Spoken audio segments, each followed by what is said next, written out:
Muchas gracias, diputado presidente en ejercicio. Nosotros votamos afirmativamente en primer debate esta modificación al presupuesto ordinario con el propósito de que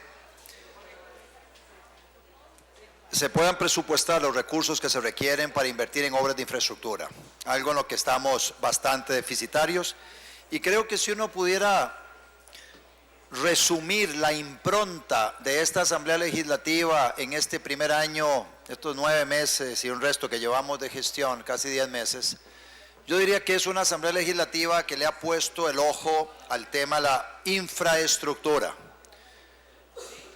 Sin distingos de partido político, color político, las diferentes bancadas legislativas, hemos aprobado en esta Asamblea Legislativa varios proyectos de ley que tienen el propósito de darle herramientas al Poder Ejecutivo para que pueda llevar obras de infraestructura a los diferentes rincones del país.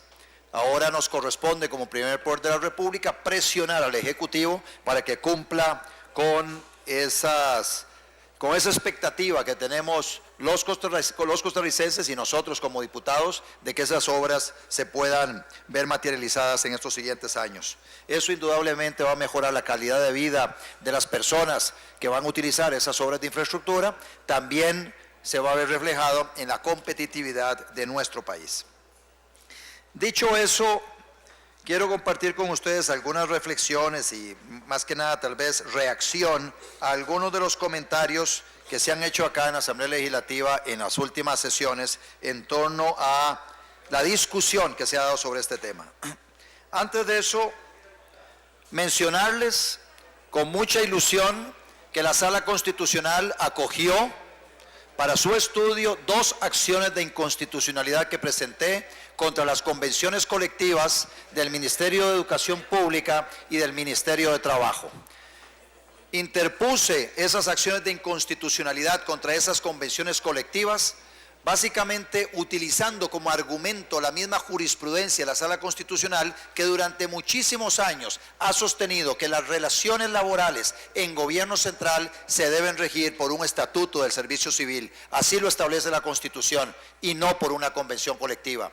La misma Sala Constitucional ha dicho que las convenciones colectivas en el sector público son pertinentes, pero únicamente en municipalidades o empresas públicas. En todas las otras instancias de gobierno, del poder público, del sector público, debe regirse por el Estatuto de Servicio Civil. Solo hay 2 convenciones colectivas en ministerios, una es en el Ministerio de Educación Pública y la otra es en el Ministerio de Trabajo.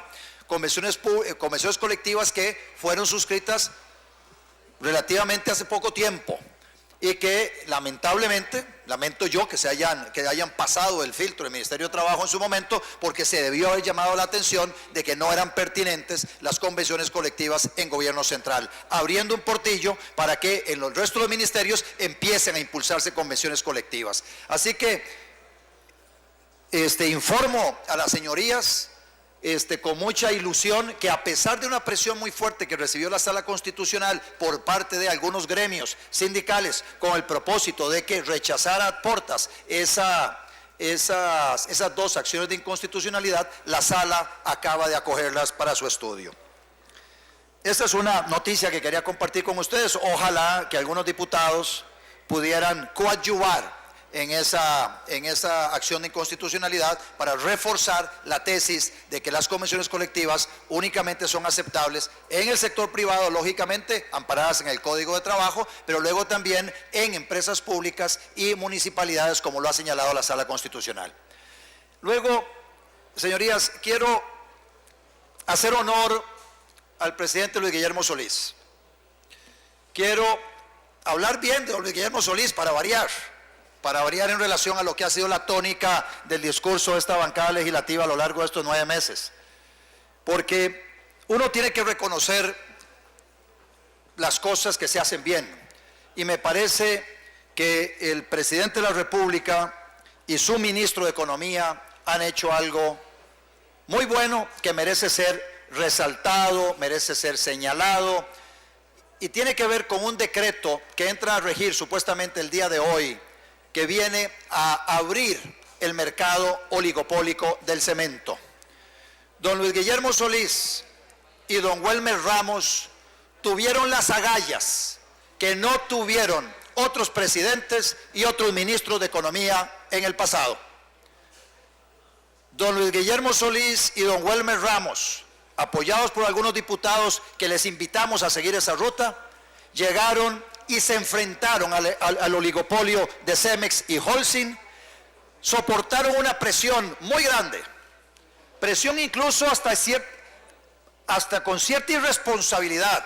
Escuché, por ejemplo, al director ejecutivo del Colegio Federado de Ingenieros y Arquitectos que si se modificaba la norma de los 45 días entre la fecha de fabricación del cemento y la comercialización del cemento, las consecuencias se iban a ver en Costa Rica en el siguiente terremoto. Vean ustedes la osadía del director ejecutivo de la Cámara, del Colegio Federado de Ingenieros y Arquitectos, cuando según estudios del mismo MEIC, a la hora de justificar el por qué iba a cambiar esa norma, revisó la normativa de una gran cantidad de países y no encontró ningún sustento técnico para los 45 días.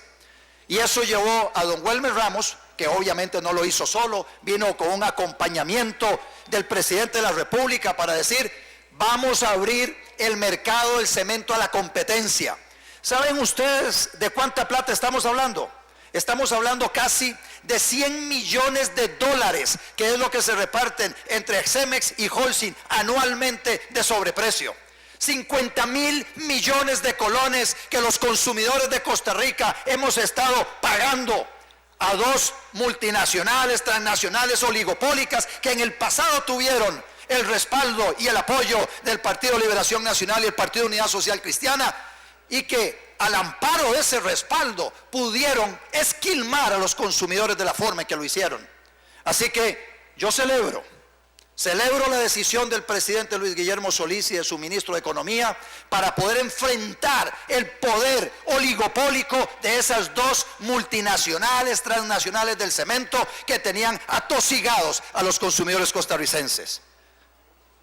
Honor a quien honor merece. Pero no solo eso. El presidente Solís también hizo algo muy encomiable, hablando de convenciones colectivas y ligándolo a la noticia que yo compartía con ustedes. Instruyó a los presidentes ejecutivos mediante una directriz en todas aquellas instituciones autónomas donde hubiera convención colectiva, los instruyó a que debían denunciarlas. Y eso me parece también un acto extraordinario, un acto, me parece, de disposición de empezar a racionalizar muchas de estas convenciones colectivas que incorporan cláusulas abusivas que en el pasado fueron permitidas por los jerarcas de esas instituciones en esas negociaciones. Esas cláusulas no aparecieron ahí por obra y gracia del Espíritu Santo. Esas cláusulas en las convenciones colectivas fueron incorporadas porque los jerarcas de esas instituciones así lo aceptaron. Y entonces, honor a quien honor merece. Don Luis Guillermo Solís llegó e instruyó, emitió una directriz a los presidentes ejecutivos de estas instituciones autónomas donde hay convenciones colectivas, y hoy están en proceso de denunciarse todas las convenciones colectivas en instituciones autónomas, que son casi 22. Honor a quien honor merece. Don Luis Guillermo Solís también, por otro lado, tomó la decisión muy importante de respetar la seguridad jurídica en Costa Rica, cuando tomó la decisión de respetar el contrato con APM Terminales una vez que se pasaron todos los filtros de legalidad y los filtros ambientales de esa contratación. Manifestó que estaba en contra del contenido, pero que tiene que ser respetuoso del Estado de Derecho, y que eso es importante para un país por la seguridad jurídica que eso representa. Y me parece también en ese sentido don Luis Guillermo Solís acierta. Así que no todo ha sido malo en la administración de don Luis Guillermo Solís. Algunos le señalamos muchos defectos, muchas debilidades, muchas incongruencias en relación con lo que dijeron en campaña y lo que están haciendo, pero sí quería dejar en actas esta posición del jefe de bancada del Movimiento Libertario, dándole honor al presidente Solís por estas decisiones en estos tres temas: denunciar convenciones colectivas, el decreto del cemento para promover la competencia. Y dicho sea paso, y lo otro tiene que ver con el respeto a la seguridad jurídica. Pero en el caso del cemento es muy interesante la argumentación de don Welmer Ramos en relación con la importancia de este decreto que está entrando en vigencia hoy. Y dice, es para maximizar la competencia, es para que haya más competencia, porque está convencido él que a través de más competencia van a haber mejores servicios y mejores precios para los consumidores. Y entonces yo le tomo la palabra a don Welmer. Ahora el tema que tenemos nosotros enfrente es ampliar esa visión o aplicar esa visión a otras áreas donde los mercados están oligopolizados. Y yo no he escuchado al partido, a la bancada oficialista del Partido de Acción Ciudadana, ni al Frente Amplio, salir a defender a los consumidores de la forma en que el movimiento libertario lo está haciendo hoy acá con el cemento, porque no solo hay un oligopolio en el cemento, que hay que ver de qué manera lo desarmamos y este decreto va en la dirección correcta. En la industria farmacéutica sucede lo mismo. Tenemos un oligopolio, tenemos una alianza entre poder económico y poder político con el propósito de que no haya una competencia efectiva en los medicamentos y por lo tanto nosotros en Costa Rica pagamos un precio de medicamentos mucho más alto que el que se paga en otros países donde hay importación paralela, donde se permite que haya importación de productos debidamente registrados pero por diferentes importadores. Aquí no. Uno lo registra y solo ese puede importarlo y por lo tanto entonces tenemos precios mucho más altos en Costa Rica. Lo mismo podemos decir de las líneas aéreas. Oligopolio en las líneas aéreas, especialmente regionales. Bueno, ahí también es un área donde tenemos que trabajar, porque si logramos que haya mayor competencia en líneas aéreas, va a bajar el precio de los servicios aeronáuticos, de los servicios de transporte aéreo, y con eso van a aumentar los turistas, y con eso va a aumentar o a dinamizarse nuestra actividad económica. Si venir de Panamá a Costa Rica cuesta 600, 700, 800 dólares, y adivinen cuántos panameños van a venir. Muchos menos panameños van a venir a Costa Rica. Imagínense si el precio fuera 200 dólares. Estamos hablando de una distancia de 55 minutos aérea. Entonces, cuando no hay competencia, tenemos precios como los que se pagan aquí en la región centroamericana. Cuando un viaje a Miami, de aquí a Miami son 300, 350 dólares. De aquí a Panamá está costando 600, 700, 800 dólares. Es algo absolutamente inaceptable. Casi que lo mismo que cuesta para ir a Nicaragua, El Salvador. Ustedes que han viajado en la región se dan cuenta de esto que les estoy mencionando. Esa es un área en la que también se requiere intervenir en beneficio de los consumidores de ese tipo de servicios, en beneficio de la economía costarricense. Obviamente en perjuicio de los oligopolistas que de la mano con el poder político han logrado generarse rentas para sí, que son pagadas por los consumidores. Y así podemos seguir. Podemos hablar del arroz. 5, 6 industriales del arroz obligan a todos los consumidores de arroz a pagar unas sumas multimillonarias en transferencias a ese grupo pequeño. Esa es otra lucha que hay que dar. En esa lucha, lamentablemente, don Welmer Ramos, así como lo felicité por el tema del cemento, en ese lado, don Welmer Ramos se creyó el cuento de las 40,000 personas que trabajan en la industria arrocera, cuando sabemos que es una actividad económica mecanizada, que la manejan grandes empresas y que los empleos que se generan son pocos a la par de otras actividades económicas, y donde hay 4,5 millones de consumidores que estamos pagando por el arroz un precio muchísimo más alto que se podría conseguir en otras condiciones, y donde los pobres de Costa Rica gastan un porcentaje más alto de sus ingresos en alimentos que los sectores de más altos ingresos.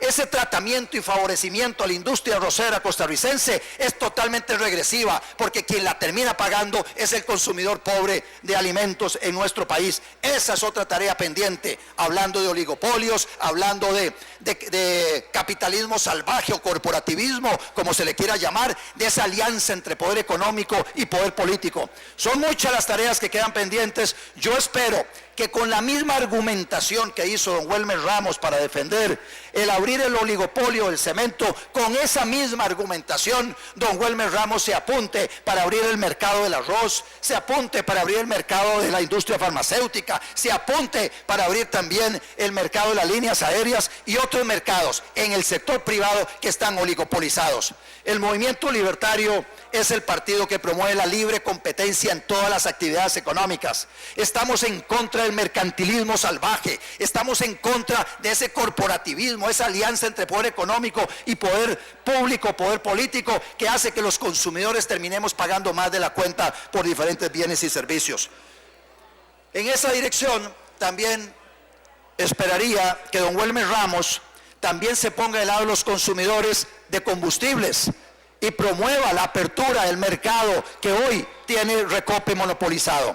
Y a propósito de Recope, una nota al margen en relación a una noticia que de alguna manera ha cobrado mucho interés tanto de diputados amigos, de formadores de opinión, que tiene que ver con Ad Astra, la empresa de Franklin Chang, y lo que Recope está transfiriéndole a la empresa de Franklin Chang. Una pregunta que deberíamos hacernos, señorías, es si es válido que una institución del Estado, una empresa pública, le transfiera a título gratuito a una empresa privada $2.100.000. Esa es la pregunta que debíamos hacernos. No está don Edgardo Araya, quería hacerse don Edgardo, que salió a defender un poco esa situación. ¿Es válido que Recope, financiado por todos los consumidores de combustible, le transfiera a una empresa privada $2.100.000 a título gratuito? A título gratuito, bajo el argumento de que esa empresa está investigando energías alternativas, energías limpias. Bueno, ¿por qué solo Ad Astra? En ese caso podría uno preguntar. Bueno, puede haber otras compañías. Es legítimo entonces que el Estado le cargue a los consumidores el transferirle recursos a empresas privadas que hacen investigación para encontrar, no sé, alguna solución a las energías, solución que de encontrarse y de patentarse beneficiará al Estado costarricense o a la empresa privada. Pregunta que debíamos hacernos. ¿El Estado recibe alguna participación? ¿Es socio? ¿Ha hecho un aporte de capital ángel donde hay unas acciones que se le dan en el caso de que efectivamente se encuentre la forma de descubrir una manera de mover el mundo de una forma alternativa a los combustibles fósiles? Bueno, esas preguntas debemos hacérnoslas. Por ahí se anda hablando de que sí, que hay que darle un cheque en blanco a Recope para que invierta transfiriéndole recursos que son pagados por todos los consumidores en empresas. Al darle el dinero, ¿quién va a supervisar lo que se hace? Y además, ¿tiene el Estado capacidad para supervisar eso? Además, es Recope la empresa idónea para manejar ese tipo de inversiones y supervisión. Recope, que es la empresa líder en Costa Rica en el despilfarro, la empresa líder en dilapidar fondos públicos a lo largo de toda su historia. Esa Recope a la que le vamos a dar más dinero para que haga inversiones en empresas privadas que están dedicadas a la investigación de energías alternativas y energías limpias. Señorías, yo llamo a la mesura, llamo a la reflexión, porque si bien es encomiable lo que una empresa como Ad Astra está haciendo en Costa Rica, lo que deberíamos explorar como vía alternativa es que todas aquellas empresas, Ad Astra y otras empresas que puedan surgir en Costa Rica, puedan recibir inversión de particulares deducible de impuestos. Eso sería otro tema. Entonces podemos convertir a Costa Rica en un imán de inversiones extranjeras viniéndose a establecer a Costa Rica para hacer innovación, para hacer investigación, donde se le reconoce a los contribuyentes la posibilidad de invertir en esas empresas y que eso sirva como crédito fiscal. Eso estamos hablando de otros 100 pesos. Y entonces en esas condiciones estableceríamos algunos límites y algunas condiciones bajo las cuales esos créditos fiscales se dan. Pero nuevamente habría que tener una discusión en esta Asamblea Legislativa si eso es lo que queremos hacer con los recursos de los impuestos de todos los costarricenses.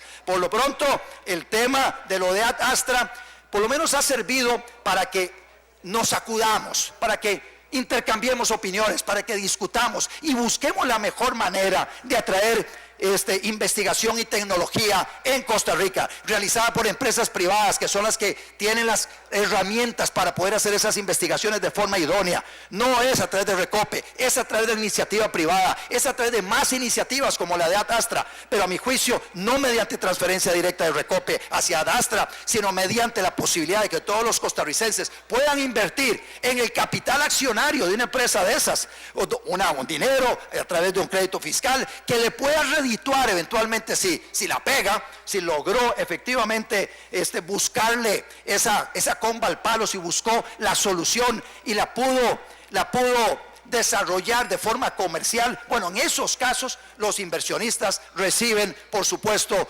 un rédito por esa inversión. Pero yo estoy en desacuerdo con que el Estado costarricense haga contribuciones a título gratuito, donaciones a título gratuito a empresas privadas para que éstas hagan y deshagan con ese dinero. Con esto yo sé que estoy diciendo algo que políticamente no es correcto en estos momentos, pero sí lo quiero dejar muy claro para ser consistente con la ideología del partido que yo represento en esta Asamblea Legislativa. Muchas gracias, señorías. Gracias, diputado Otto Guevara. Tenemos un acuerdo de jefes y jefa de fracción para votar en segundo debate